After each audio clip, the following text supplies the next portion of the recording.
You see, with what is happening in Ukraine and with what is happening in some part of the world, we live in a time and in history that every Africans that are alive are supposed to be happy to be alive. Because for 140 years, the evil that the colonial masters did to our ancestors, which they portrayed themselves as our Messiah, are happening in their own very backyards.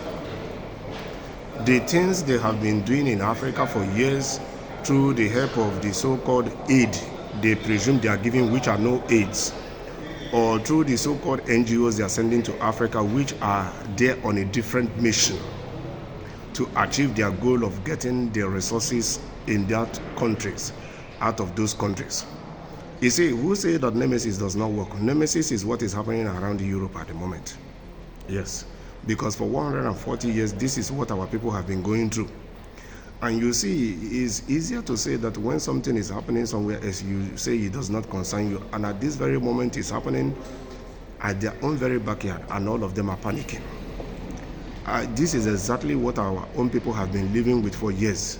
Our own people have been suffering based on the selfish of the former colonial masters or the new colonial masters, just for them to have access to our mineral resources, to keep developing, to keep moving their continent forward.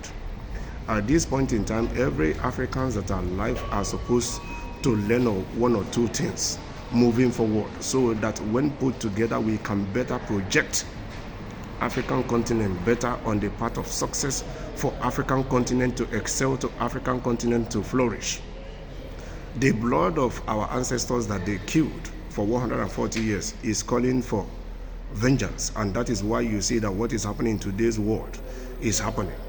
You can equally see that in the West, you will see that they are more disunited than ever.